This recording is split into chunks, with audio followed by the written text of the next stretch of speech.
everybody. Thank you all so much for joining today on this beautiful Tuesday afternoon. Yeah, it My really is. my It is- name is Carrie. I'm joined here with Edvin from Smart Pots. So Hey, garden welcome. friends. So for those of you who are new, welcome. Thank you all so much for joining. My husband Dale and I are the creators of the Seed to Spoon app, and we started gardening back in 2015, and neither one of us knew anything about it. We had a blank backyard, and within a couple years, we turned the entire backyard pretty much over to a bunch of vegetables and fruit and everything you can imagine. We were obsessed and wanted to learn everything and everything there was. And along the way, we learned about smart pots and started doing a lot of gardening in our smart pots too. Let's see if I can find a picture. There you go. There's some smart pots. And I am a huge fan of these, and we learned about these, and we have a lot of these same original smart pots that we used whenever we first started gardening. So it's awesome, and that's how we met and got in touch with Edvin here. Yeah, nice to meet you guys. Yeah, Smart Pots made right here in Oklahoma, right here, right in Dale and Carrie's home state.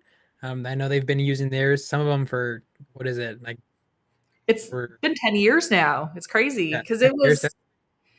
it was that first fall. I remember we had gotten a smart pot to try, and we were like very leery about it. We're like, oh, surely like this isn't gonna work out great. It's gonna like not be great. But then we're like, oh, they make these in Oklahoma. I was like, well, I mean, surely they know the climate here, so must do good.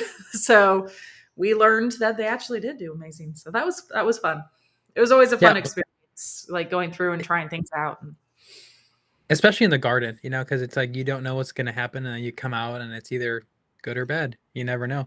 But no, believe it or not, we actually do sell a ton of these smart pots to Kuwait in desert-like regions, and where they can't really grow. They have to grow like when they grow lettuces, like they are like under like super heavy, dark like what is it, shade cloth, because it just gets super hot in there. So yeah, work in any environment. They're pretty cool.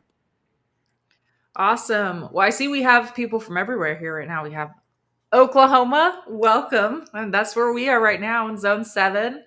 Hi, Cheryl from Iowa. And then we have Fred joining us from Central New York, Oh, Carol nice. from South Georgia. We have CJ from Atlanta, too. Hey. Hi, everybody. I feel like we have somebody from everywhere representing right now. Pretty close. So, welcome. Thank you. I hope you guys are enjoying your fall as much as I am. It is absolutely gorgeous. It's been beautiful days. I have been like living outside right now, I feel like, because it has just been so beautiful. Perfect weather. It's like it doesn't get hotter than like the mid 80s right now. So I am soaking that in as long as I have it. So it's Yeah, amazing. I So just checked that you're enjoying that too. in the 60s, and their first frost is usually late September or early October. So, Fred, it'd be interesting to hear if you guys had your first frost yet. Yeah. And it's definitely not too late too if to do cover crops too. So I thought that today would be a really good time because Edvin and I were actually talking yesterday about what we were going to do today. And we are like, oh, yeah, cover crops. It's perfect time for that. And I know that you all have been asking a lot of questions about cover crops in the recent weeks. So I thought that we could have a dedicated day just kind of talking about what to do with your bare smart pots or garden beds or anything like that. Oh, he has not had his first frost yet. Yeah. Oh, If anybody else has, I'd love to hear. so I feel like it's really late this year. if he's like right on that edge, Fred, this would be like the perfect time where you'd want to get in some cover crops, something with shallow roots, so they have enough time to establish, get you those benefits that you need. Perfect timing for you to be here. Yeah, absolutely. Very good. Yep. And thank you, Carol. Yes, I this is like one of my favorite things right here. I love it. Dale actually fixed this up for me. We like it made it look all super nice, and I was like, yeah, I love this plant rack right here. It's so fun. It's perfect. Okay. Well, I always forget to mention this, so I'm gonna pop over. I have it right here. So before we go any further, I do want to make sure that you guys know every time you go through and comment into the comment section, you get entered in to win the giveaway. And today we're going to be doing a free 1 year premium Seed to Spoon app subscription, which is exciting. You get to log unlimited plants, and you have unlimited pictures that you can send up to Growbot, so you can identify pests or plants or just general health questions about your plants. And you can log unlimited plants. Did I say that already? You get free shipping on all your orders. I mean, so many different things. So yeah. And then a smart pot of some sort, Edvin? Are we? Well, I think I'm gonna give away three. Why not? So one lucky Oh, winner is cool. gonna get 15 gallons you see here in the back that I got in with some. This is honestly, I think, one of my favorite like spooky arrangements. Got some chili in there. So I'm gonna give away three of those 15 gallons. Perfect for anybody who has not tried smart pots yet. You can do a whole like those kitchen minis Kiri's got in the back. You get some patios of those, interplanted with molds for pest control. Have it all little garden in one. Or for you guys like me who like indeterminates, bigger fruit, you can do a nice sized indeterminate tomato like a Parks Whopper inside of a single 15 gallon, and you'll be good to go for the season. So make sure you're commenting, we love to see where you're from. I see some emojis going in there, or ask us any questions you might have, and Carrie and I will get them answered. Yep. Yep. Absolutely. It's super informal and just really fun. We just like to sit here, hang out, and chat and talk gardening with each other and you guys and all of that. So yeah, I see other people haven't had their frost yet too. It is definitely, I do feel like it's definitely later because I know ours is supposed to be like, not supposed to be, but you know what I mean? Like it's generally mid October for us. And at least like the first like real easy frost, and then it gets warmer. But and we're not even close to that, I feel like here right now. So hey, I'm extra just hoping, growing. yeah, I'm just hoping it doesn't rain on Halloween. Yeah, that'll be good. We don't need that. Yeah. Oh, that's so exciting. Evelyn got her first green stalk, she said. Oh, I absolutely love my green stalk. So for those of you who don't know what a green stalk is, here, let me find, I know I have a picture. Oh, yeah, I actually have a pretty cool video here, I think. Yeah, this is one of my green Ooh, stalks that I have of strawberries. So this is one that I have in my garden that I love because you can grow so much food like right there in just a whole bunch. I mean, there's just a whole bunch of food right there, like in like a couple square feet. So if yeah, you have not a lot of space, those are wonderful. And you can get all those through Park Seed too. And if you have yearly premium, or if you are our giveaway winner, you get free shipping on it. So woo. that's a big savings on that one. Yes. Yeah. Okay, so let's jump right in. And like Edvin said too, if you guys have any questions or anything like that, just pop them into the chat, and yeah, we will go at it. But um, first of all, I do want to talk about a lot of the benefits that cover crops can do, and then we'll go into kind of the specific ones to help with each one of these. But overall, the cover crops have so many amazing benefits. They can help to almost just fertilize your plants. So it's amazing because it's essentially working for you and fertilizing your garden over the winter time. So why wouldn't you do that? It's like free fertilizing, right?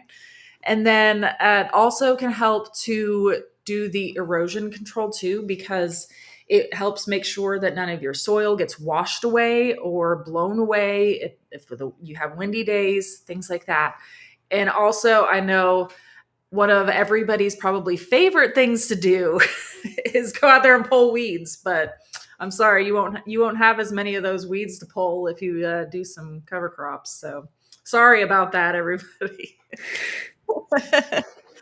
um, I mean, and also like there are some things too that help. If you had like fungal issues or disease issues in the soil, there's also certain plants that you can grow too to help with that. So many different benefits, like I said too. So we'll go through like some different things that can help as well here too. Um, so a little bit about like how and when to plant cover crops. Um, Typically, you'll want to do it before like your first really hard frost that you have in your area, just so it has some time to germinate and to go through and establish itself before it gets too super cold. You know what I mean? Um, so yes, fall. I mean, right now it is the perfect time. Pretty much everywhere. I feel like maybe in the south, like you can wait a little bit longer because you can still be growing other things. But if you're not growing anything, absolutely pop some cover crops in. And you can do them. I mean, there's not any set time like you have to do it now or anything like that. Like I always say, like it's better just to try and do all that. Like yeah, that's how I always am. Yeah. Real quick, Todd said, "Are cover crops necessary for raised beds?" So not necessarily necessary, but it's definitely something that you do if you have the ability to set them in. It's better to have them than not, especially if you're somebody who in your raised beds you like to keep your soil. Just to have it barren, you actually lose a lot of your soil quality. So it's definitely it. I mean, not a necessity, but I mean, in my eyes, almost kind of a necessity. It's just better, and especially don't leave it barren if you can't put any cover crops in. I mean, Kira, I think you'd agree. At least try to cover it up with leaves or something that will just keep your soil from being just completely barren with nothing. Yes, absolutely. It'll help to retain like the nutrients. You won't have to replace as much soil next year. Or add as much compost too, because essentially you're fertilizing it too. So many amazing things. Yeah, and Um, Evan, do crimson clover keep blooms over winter? So that's one thing you want to consider is right before the frosts. You want to have some for the crimson to set its flowers, and if it does, then you have the added benefit that you're attracting pollinators to your garden right before the end of the season. I absolutely love clover. Yeah, clover is absolutely gorgeous too. But yeah, I wish that there would be more more blooms over the winter too. I'm with you, but they're absolutely gorgeous. Here, I saw this question too, real quick. Speaking of strawberries, so how do you overwinter them? So really, I don't do that much for mine. If you add like a little bit of mulch to the inside, because that's how I did it whenever I planted them out originally too, is I went through and I did a lot of mulch base around it, and that kind of helps to insulate the ground. But that's really all I do here in Zone 7. And then every spring they just pop right back. So, yeah. If you get super hard frosts, bring them inside your garage. I mean that also protects them from the super hard frosts. And if you're like Carrie and I, you can just set up a grow light in your garage, and then you're growing year round. Yeah, I say also, I mean, if you want to get real tricky, I do have some of these built over a lot of our raised beds, which is, I mean, it's super easy. It's really just like a PVC frame here on top of the raised beds, and they're built on hinges. And then, so it's easy to like get in and out. But this is a plastic sheeting that's over top. So it helps to make it, I mean, it's really literally a good like 15 to 20 degrees difference inside. And it can really help a lot with that. So I do that a lot. And I have lots of videos on our YouTube and Instagram and TikTok, Facebook, all of those of how we made that and all that if you wanted to see that too. Okay, sorry, I'm trying to make sure that I hit everybody's questions here. Um, I did see here, are beans a good cover crop? So you are thinking in the right direction. Now, beans themselves are actually a warm season crop. So unless you are somewhere down like super south where you're not going to be growing anything I mean, you could, but I would say to try to do peas instead. So these are all really good for nitrogen fixing your soil. So essentially, they're going through and fertilizing your soil for you over the winter, which is great. So the peas, fava beans, clover, so many amazing benefits for going through and fertilizing your plants. So if you do nothing else, I mean, I would definitely say go toss some of these seeds out into your garden beds, because this will help give you amazing soil whenever you come over to them in the spring. Um, Sorry, I'm still like I'm like reading through here too, so I want to make sure that I hit everybody's questions. And if there's some things like I'm starring, so I can come back to as well too. Ooh, I like this too. Red clover has some health benefits too. I haven't ever Hmm. looked into it that much, so I haven't ever done anything with it. So I would love to hear more about that, because I always just plant it for, I mean, cover crops or just to have pollinators in my garden and all that. So I would love to hear how you use it. That'd be Oh, really interesting. like the microgreens, you just throw it on a salad or sandwich and get them benefits that way. Yeah, that's awesome. Um, okay, so another big group of cover crops that I wanted to talk about are like these general grasses.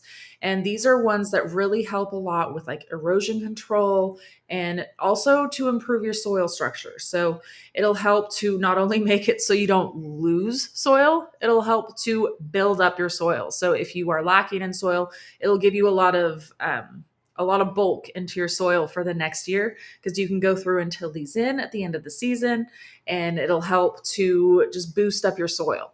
So these are ones like rye, oats, barley, and these are really great, especially oats. Like they're super fast growing as well. So you can go out there, toss around some seeds and grow some oats. I know it sounds really cool, but it really is. It's awesome. And like you can go to Park Seed and you can order them too. So they have all of those there. I do want to point out too. So like if you are in here, I'm not sure what I was doing on calendula, but last time I was there. Yeah, so you can just come in here, oats, yep, right here. So it'll take you to oats, cover crop seeds. So you get a bunch of them right here. Yep, Um, and yeah, they'll like back in the super cold, so you don't have to worry about that, and just till them in, and when it comes spring. yep.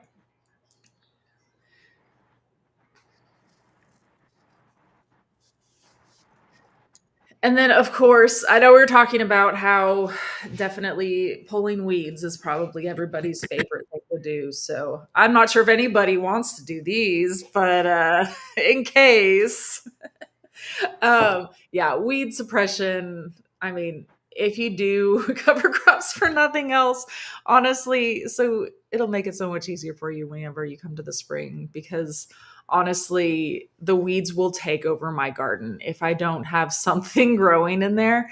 And I'm talking like Bermuda grass and things like that, which is the difficult weeds for me. And so if I have something growing in there pretty much at all times, it helps make it so that way the weeds don't get established and take really good root and all of that. So having something already going in there will help you a lot. Um, but also the disease suppression too is huge as well, because it'll help with so if you have like fungal issues in the soil or any diseases or anything like that, I always say mustard especially is really great at being a cover crop. And it's also really good for cool season as well, so it can handle a lot of cool weather that you throw at it. Same as kale too. Like it can handle a lot of amazing cold temperatures. You would be really surprised. And then radish, it's not only good for this, but it's also really good too for like if you have compacted soil or anything like that. like really hard, like clay type soil, if you grow a lot of radish in it, it will actually help to loosen that soil up for you. So you can actually dig and till in a lot easier, or plant some carrots next season or something along those lines that you want to do. So these help in so many different and unique ways, really. Ah, I see we got so lots of vitamins I and minerals. Yeah. I was just gonna pull it up. I think between us and this chat, we figured out that red clover is probably going to be the best cover crop to grow for many reasons. I love this. Yeah, I love it. I love the fact too that a lot of these cover crops, like you really can go through and eat them too. Like you can just grow them as food and have the added extra benefit of it. Because really there's nothing different. You can also just go through and plant, mustard. Like just go through and plant mustard and then go through a harvest and leave whatever you don't want too and just let it grow as long as it can. It's great. Yeah, and a lot of these are super easy growing, like these clovers, and the majority of them are already going to have super fertile soil from your past season. So, I mean, you're literally just throwing these onto your beds will most likely sprout most of these, and if not all of these. So if you guys are considering this, thinking it might be a little bit difficult, definitely not. These are literally just as spring on to your soil that you've already worked all year. It's just the perfect growing environment for these. And it's like once it becomes too cold to go outside, you just leave it there and it tills in, and it's just a really great fit for your soil.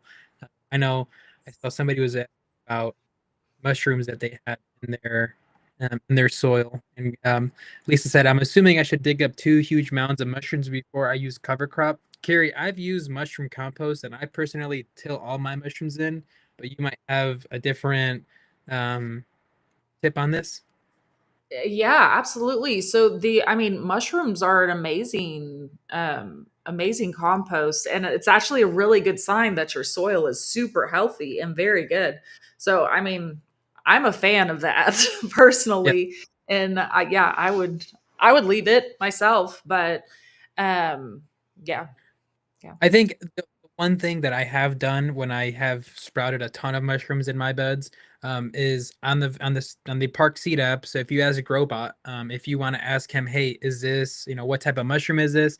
And he'll be able to sometimes, most of the time, identify you if it's a super like dangerous mushroom that, like, if a pet or somebody ingests it, that they'll go sick.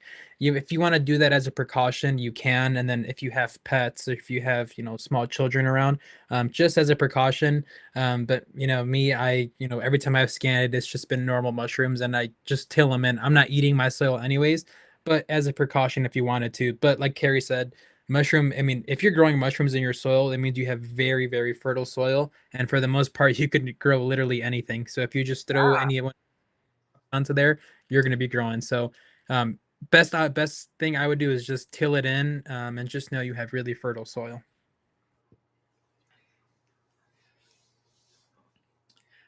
Oh, yep. So more weed suppression, of course, because I know that's probably one of the biggest reasons why everybody does cover crops when they do. So, I mean, really, you can do everything, anything and everything.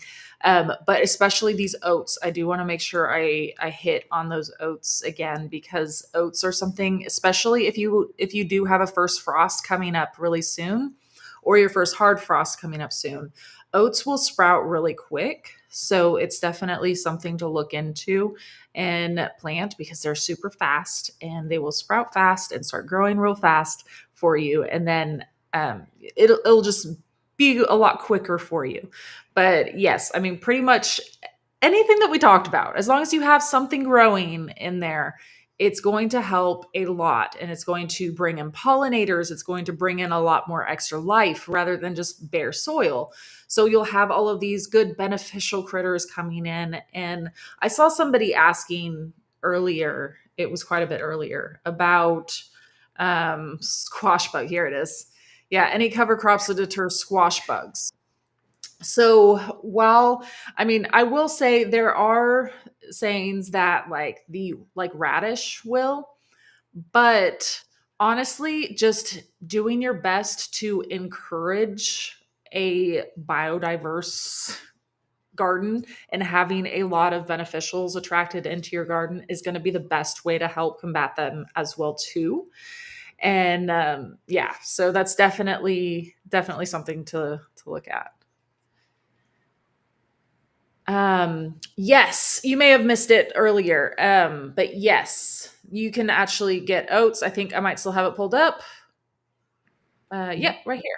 And these are organic oats right here that you can plant out, so you don't have to worry about it. I mean, Park Seed never does anything with GMOs or anything like that. I was saying, since you had that pill up, if I asked, are your kitchen and smart pots on the website? I didn't find them when I looked. Are there just the 1 gallon ones? So if you're looking for the kitchen minis, you can come up here and type kitchen mini. Sorry, it's going to pull up all of my stuff. But if you go over here to products, it'll pull up because there's a bunch of different varieties of kitchen minis. There's a bunch of peppers, there's a bunch of tomatoes, and as well as these bonsai basil ones, which are super cool. I love them. They're so cute. But yeah, there's a whole bunch of different kitchen minis here that you can get. And yes, Park Seed carries all of these. So you can find them on the Seed to Spoon app. You can find them on the Park Seed website. And then the other question was about a 1 gallon smart pot. Is that right? I think just if the smart pots were on there, but yeah, no, they definitely are available on the website and through the app. And if you're a premium subscriber, you can get free shipping, all this stuff. Yeah, I'm trying to pull up. No, I think they So, were saying, are the 1 gallons just available? But no, they have different sizes available on there. oh, yes. Yeah, there's a whole bunch of different varieties and types of smart pots. I mean, everything from like the hanging planters to the saddle pot. Like we had a whole workshop just a few weeks ago about small space and how to sneak in a lot of these plants that we are talking Yeah. about, and like using a lot of different smart pots is great to do that too. Back to the topic. I'm sorry, I can't pronounce your name. Ask, does intercropping these provide the same benefits to your soil? And 100%. I mean, at Smart Pot, we have some, large scale commercial growers who actually have living soils. What the term is, soil with a lot of biodiversity going on. Sometimes they even stick worms inside of their soil purposely. And yes, they all have a layer of you know. Uh, cover crops growing on top of their beds, and sometimes even to the point where they actually even have to thin down their cover crop, because it's such a thick bed of it. And once you get to that point, you'll definitely, I mean, it'll become a little water. They don't need with nutrients, but that's only if you get to that certain point. For us who are growing it towards the end of the season, unless you're I mean, sprinkling thousands and thousands of seeds, I don't think you'll get to that point where you're worrying about having to thin it out. But yes, that's actually a great idea. Is to interplant these to benefit your soil while you're growing. Absolutely. In fact, I don't think it's the next one. I think I have. Oh, yep, it was the next slide. I was gonna say, I was like, I know I have a slide that has like a bunch of different varieties and things. Like, it's actually a common thing that Parksy actually sells too, is like an all-purpose cover crop, which is a mixture. Let me see what it's a mixture of exactly. I don't remember exactly everything that's in it, but it's a lot. Yeah, and It's right if there. any actually gardening directly in the ground, have beds just directly in the ground, it actually helps with erosion, and it helps you just keep your soil at the top quality when you have something growing in between all of your crops. And like Carrie said, keeps you from pulling weeds. So if any of you guys like weeds, definitely don't do that. Yeah. So these all-purpose cover crops, it has a mixture of, I mean, gosh, there's probably like 10 different things in there.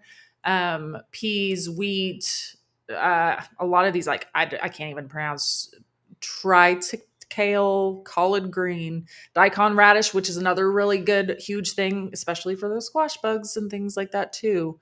Hairy vetch, the clover, all of those, and mustard too. Those are all really great ones. But yes, doing something like that so you have a variety of different benefits and purposes and things like that is amazing. And then this oats and peas too, because those, I had to include that one because that one's probably my favorite. I mean, I'm sure you guys have realized how much I love oats by now because I'm encouraging everybody to grow them, but they just have so many benefits, so many reasons why you want to grow them. And I also, of course, love peas because who doesn't want to have a bunch of nutrients, nitrogen going into their soil, right? It helps so much.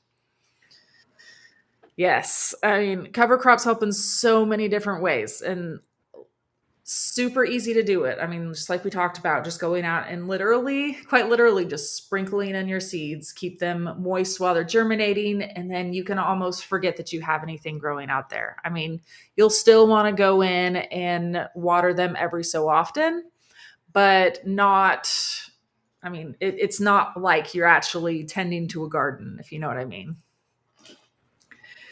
So, one of the biggest questions I get to, it's like, okay, great, I will plant a cover crop, but then what do I do come spring with it? Sorry, like Jay, That was perfect time. perfect The timing for this question. Yep, cue the great questions. So, yes, absolutely.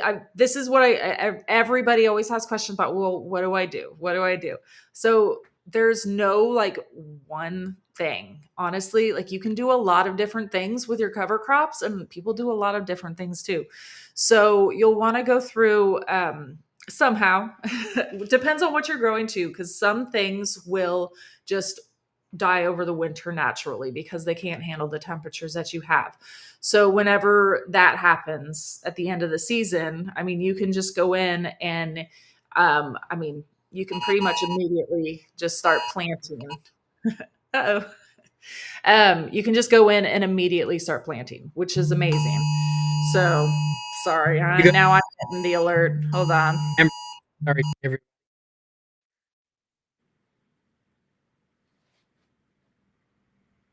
sorry, buddy. We just got an Amber Alert in the Oklahoma City area, so we're gonna get that taken care of really quick.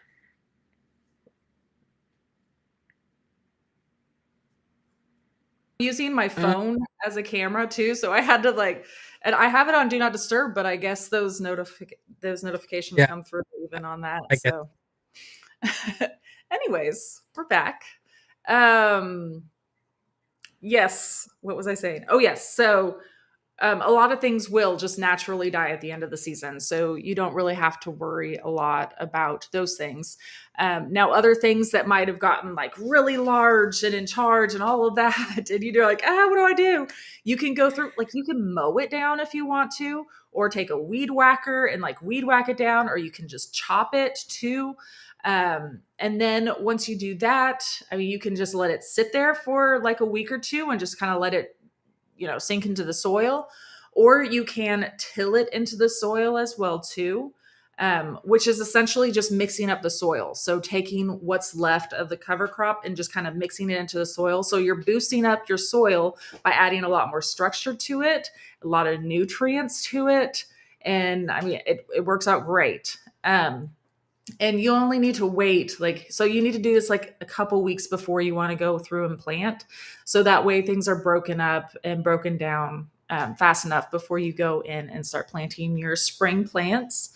um, and then of course I do have to say my very favorite way to go about terminating my cover crops is by letting my wonderful chickens go through the yard and clean it all up. I bet So you a +1 that one as well.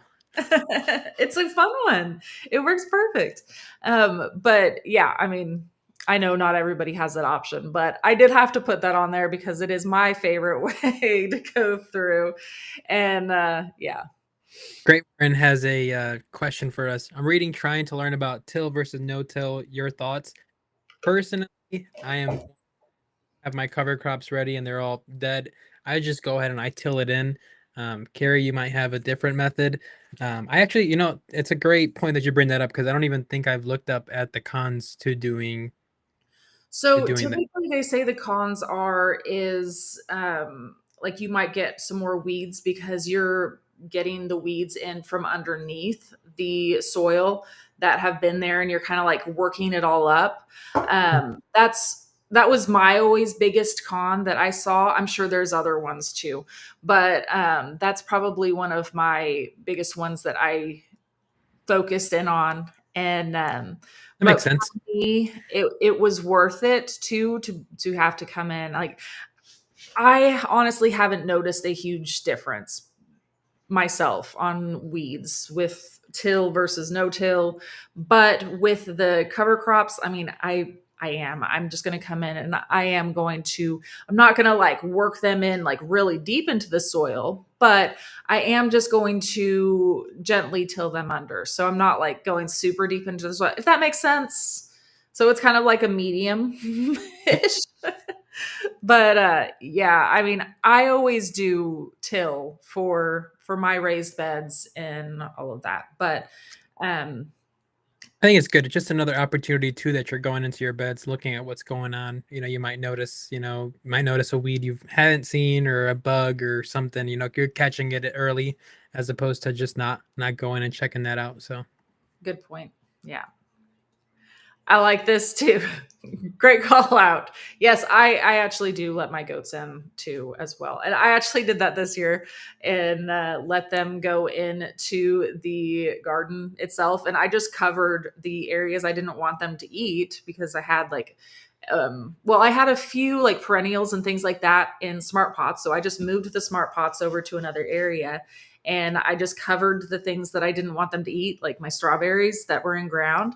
And they just went through the garden and they like cleaned it all up for me, and that's what they're working on out there. And yeah, and then yeah, works out perfect. Jackie had a good point. Just joined a little bit from Massachusetts. Haven't done cover crops yet. Usually just cover with mulch. So some people were asking, is this something I should do, shouldn't do? I mean, I put it right next to mulch. It's one of those things where it's like if you do it, it's a much bigger bit. Don't do it. So Kind of breaking up a little bit, but I think I got what you were saying. Hopefully, I hope uh, I don't know. It might just be me, but you might be um, right. My bad. but yes, if you do nothing else, definitely cover with mulch. If you don't want to do cover crops, do something just to cover and protect your soil for the winter time so you don't lose it. It's definitely more beneficial to do cover crops because, like I said, you get like the extra fertilizing, you get the fungal, you get I mean, you get a lot of extra soil structure for the next season. Like, there's a lot of extra benefits.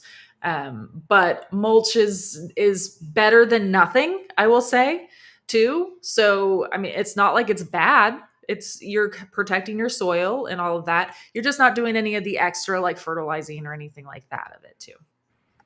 Well, I hope I'm back. Josh had a question. Is it bad to just leave weeds growing as a cover crop? Yes. I will. I'm sorry.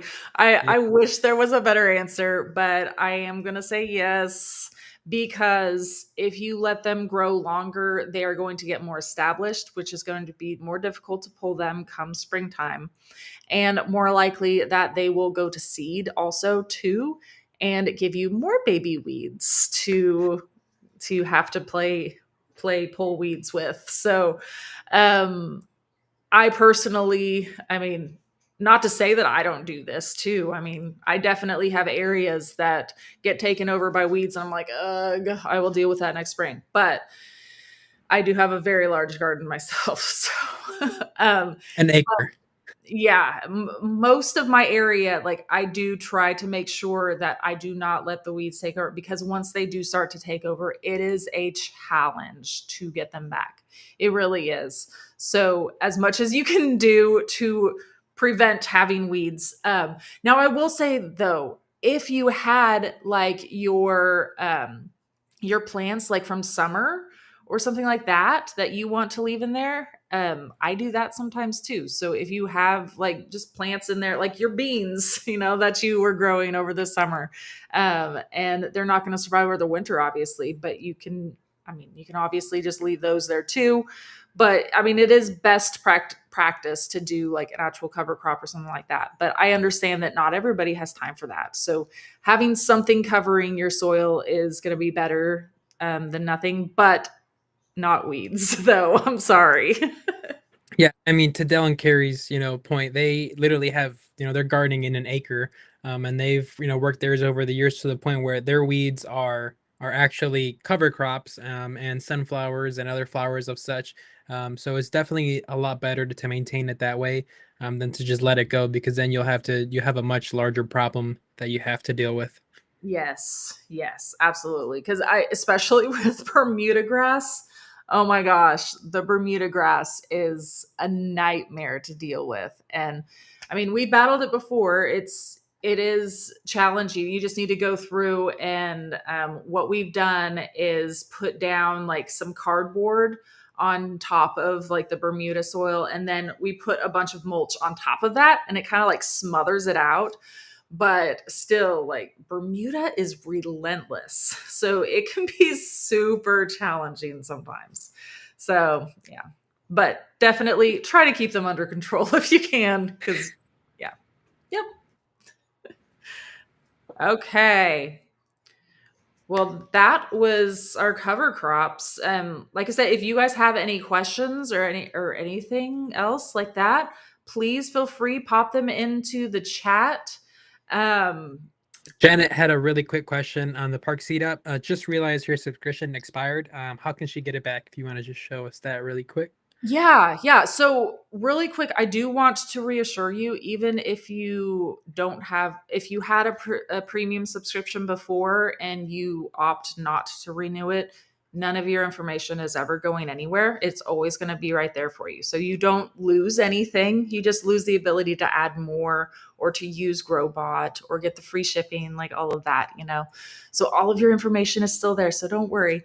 But all you need to do is, whenever you come in here to the app, it should be prompting you with with like a ad almost up here at the very top of a like a pink tab almost. I don't remember exactly what it says, but there's like a pink tab up here that it says something about renew now. So if you just click that, that's all you need to do to hop in there. Great Martin had a question. Would you add cover crops when you're growing root veggies like garlic, carrots, and rutabaga, or is it something is already planted? So I mean, honestly, root veggies are a great cover crop as well, too. So if you are already growing some root crop, I mean, you can add more. I wouldn't add them like right together, probably, because you don't want them to be competing.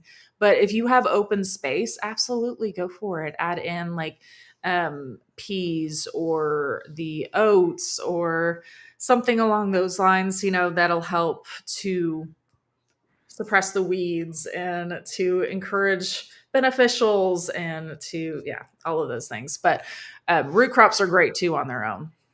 Megan, since I know Carrie, you love these types of question. From Bar asks, what can I do to keep the squash bugs from overwintering in my raised beds slash coming up back in the spring? um, okay, so first of Carrie has all, pictures of different squash bugs hung up all over her house, by the way. yeah, squash bugs are my nemesis. So I feel you right here. Um, and I battled them myself too. And I'm in Oklahoma too. So I do quite a few things. So first of all, you do want to try to keep things growing in the soil and not leave it active for them. And tilling in will help too. Um, I will say, if you had an area that was a huge problem that you are worried about, you can take a flamethrower actually and go through and These like are types. yeah, do the top of the beds. Now, I mean, that is controversial too because it can hurt the beneficials that are in there. So I do only do that on areas that I'm like, okay, this is a really bad spot. Or if I have like sticker plants, which I was battling like those sticker weeds. Oh, I hate them. So we actually went through yesterday and we're like using the flamethrower and getting all of those weeds. But yeah, it's always fun. But it was raining yesterday, so it was the perfect time. I was like, it's super rainy. Like we can like go through and do this. But That is definitely something to look at as well, because if you know where you had an issue, and I would try to not plant squash in there again next year if you can possibly rotate it around. That would be the best, and try to grow something in there that the squash bugs hate, like do something in there that would really help. Um, or you can do what's called a sacrificial plant in very, very early spring. So there is a variety of squash that squash bugs just think is just the best thing in the world. It's called blue Hubbard squash. So if you plant that out very early spring, let it grow, it will attract in all of your squash bugs right there to that plant immediately that were overwintering, that are still there in your yard. And what you want to do is make sure you get all them there. And you can either bag it up immediately and tie it up, go toss it in the trash as far as you can, or go burn it, or something along those lines. So there's a lot of different things that you can do to help with the squash bugs. So yeah. Sorry. Be careful during try times using the flamethrower. Yes. Yes, I will say you definitely do want to make sure that you have a hose next to you, or it is like a day where it's been rainy, overcast, you have more rain coming in. Like that's how it was yesterday. I mean, it wasn't like rainy, but it was like sprinkling like the entire day here. So it was perfect day to go through and use the flamethrower. And then Jackie, if you weren't here earlier, the favorite type of cover crop, I think the consent in this chat was the crimson clover crop. Sounds like there was a lot of health benefits, gave you some soil nitrogen back in there. Carrie, what's kind of your favorite? Well, she said she loved that was she say The peas. oats, I do really like oats and peas. Like that combination together too works really well. Um, but honestly, like you can't go wrong with any of them. So honestly, like that all-purpose cover crop from Park Seed too. If you don't know what you want to do, or if you don't have like a particular thing that you're like, I need to make sure that I, don't prevent erosion or like things like that, like just get the all-purpose, and so it's perfect for everything. Tara said, what's when starting growing indoors, what is the best type of soil to use? Um, so there's a lot of different soils that I've tried over the years that are all really good. I personally like to make my own, which is a mixture of a 1/3 vermiculite, 1/3 of compost, and 1/3 of coconut coir. Whenever I'm growing indoors, I do tend to not use quite as much compost though, just because that does tend to bring in more of the pests I've found, and issues like that. So I tend to either do like a potting mix, and then I use like espoma fertilizers, yeah, things like that. And I know we've talked about like the black bear fertilizers before. And then I'm also trying out some soil too from Soul Soil. So I'm excited to see how that goes too. Yeah, that Black Bear mix by Sungrow is one that Carrie and I have tried. I mean, I really like it for all my indoor plants. It's a good soil, so if you're looking for something that's in stores, they have them where some Walmart will actually have them. Um, I guess one tip that I'll give, and if you're going to use soils for indoors, wherever you go to buy the soil, if you're buying it, try to find it in places that's stored indoors. Like places like some like Home Depot, they'll store the big cubic, the 2 cubic bags outside. You just don't know how long it's been sitting there, and many times they'll have the gnats sitting inside there. Yeah. So if you indoor use, the best tip I could give you is go somewhere where it's indoors. Like I said, Ace Hardware, True Value do it best. Sometimes most of the time their stores are indoors. So just that little tip, and that'll keep you from having to deal with a lot of the gnats or the all the little bugs that come in the soil that's been sitting outside. Um, just yeah. Okay. Well, Megan wow. said, Oh, sorry, Megan said for the validation. It's yeah, that flamethrower is honestly a very helpful tool for me that we use quite often out there, like for attacking weeds, or if we have like a lot of squash bugs on a plant, and we just have like a little campfire too that we do, and we like toss our plants. Like if there was one that like a squash vine borer got or something like that, like we'll just like chop it and then like go throw it in a fire and like watch them burn. And it's like, ha ha ha, not enough time. So yes, I'm vengeful though, I guess, with the pests. um yes. So anyways, we have a giveaway, and while Edvin was chatting, I went through and ran a winner. But we have a winner for a free 1 year premium Seed to Spoon app subscription. So with that, you get free shipping on all of your orders, and you get unlimited plants that you can log onto your garden and your visual garden layout, as well as a bunch of questions, unlimited questions you can send to GrowBot. You can send GrowBot pictures for help with your plants. Yes, so many amazing different things. And Smart Pot combination. I think you were saying earlier it was a 3 pack. Is that what I heard? Yeah, 3 15 gallons with handles. I mean, you can Ooh, take that's from. amazing. That's a really good one. I've got a fall mug in here and got some fall veggies, so it's a great pack. Yeah, it is. I love it. Awesome. Well, congratulations over here to Great Martin. So, congratulations. Send us an Woohoo. email at info@seedtospoon.net, and we'll get you hooked up with all of your free subscription as well as your Smart Pot goodies. That's a great gift. Whew. I'm I wonder excited. what Great I one. want first order from Park Seed with that free shipping. Oh, yeah, I know. We'll Maybe, have to hear what you get first. yeah. Oh, you're breaking up. What was that? Maybe he'll get some of that crimson clover we've been talking about. Maybe. Yes, they do have clover there too. They have a whole bunch of different cover crops and things. So lots of different things to choose from. So if you guys are not going to be trying to plant things over the winter or fall, definitely look at doing some cover crops. Okay. Well, awesome. Well, thank you all so much for joining, and we do these every Tuesday, same time, same place. So make sure you join us next time. We're both on like all social medias, and yeah, we're everywhere. Come back for some more fun and giveaways. We love giving stuff away. I Next, know, it's fun. Oh, you're breaking up. Your mouth was moving, but I didn't hear you. uh, you're just ready. This with me. Oh man, I'm sorry. I can't hear you.